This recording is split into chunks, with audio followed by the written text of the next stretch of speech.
Nalanda university then versus now. आग की लपेटें किताबों को जला सकती है लेकिन ज्ञान को नहीं। 300 कमरे, 7 बड़े हॉल। 1600 साल पहले कैसी थी नालंदा यूनिवर्सिटी? तो चलिए देखते हैं पुरानी और नई तस्वीरों के साथ। भारत देश और दुनिया के लिए धरोहर नालंदा यूनिवर्सिटी का कल पुनर्जन्म हुआ।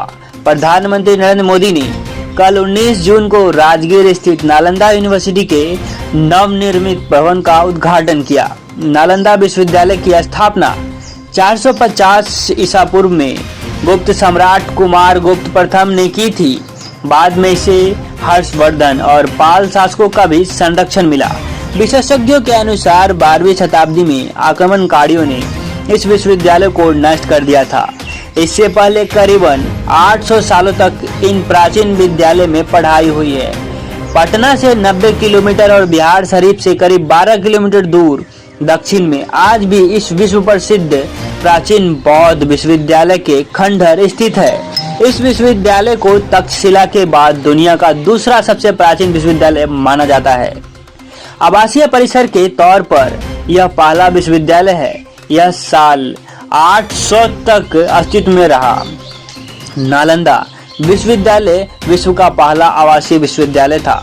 दुनिया भर के छात्र यहाँ शिक्षा लेने आया करते थे, इसलिए इसमें 300 से ज्यादा कमरे थे, 7 बड़े बड़े हॉल थे और इसकी लाइब्रेरी 9 मंजिला हुआ करती थी जिसका नाम धर्मगुंज था। तुर्की के मुस्लिम शासक बख्तियार खिलजी ने नालंदा यूनिवर्सिटी में आग लगवा दी थी।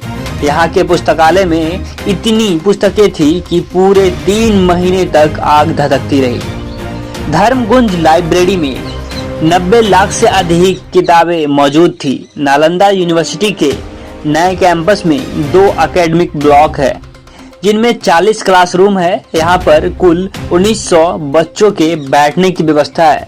यूनिवर्सिटी में 2 ऑडिटोरियम भी है। इसके अलावा इंटरनेशनल सेंटर और एम्फी थिएटर भी बनाया गया है जहां 2000 लोगों के बैठने की क्षमता है। यही नहीं, छात्रों के लिए फैकल्टी क्लब और स्पोर्ट्स कॉम्प्लेक्स भी है। इस विश्वविद्यालय यूनिवर्सिटी में एडमिशन के लिए कठिन प्रवेश परीक्षा हुआ करती थी। इस परीक्षा को पास करने वाले छात्रों को ही एडमिशन मिल पाता था। इस विश्वविद्यालय ने उस समय 10,000 से 20,000 छात्रों को शिक्षित किया है। यह छात्रों को निःशुल्क शिक्षा दी जाती थी। यह विश्वविद्यालय अपने समय में हिंदू और बौद्ध धर्म की पढ़ाई के लिए जाना जाता था। पुराने समय में साहित्य, ज्योतिषी, मनोविज्ञान, कानून, खगोल शास्त्र, विज्ञान, युद्ध नीति, इतिहास, गणित, वास्तुकला, भाषा विज्ञान, अर्थशास्त्र, चिकित्सा आदि विषय पढ़ाए जाते थे। नए कैंपस में विश्वविद्यालय में बौद्ध अध्ययन, फिलॉसफी, तुलनात्मक धर्म की पढ़ाई, इतिहास, पारिस्थितिकी और पर्यावरण स्टडीज और मैनेजमेंट की पढ़ाई के लिए अलग अलग स्कूल बनाए गए हैं। यह विश्वविद्यालय करीब 455 एकड़ के दायरे में फैला है। यह कैंपस विश्व का सबसे बड़ा नेट जीरो ग्रीन कैंपस माना जाता है।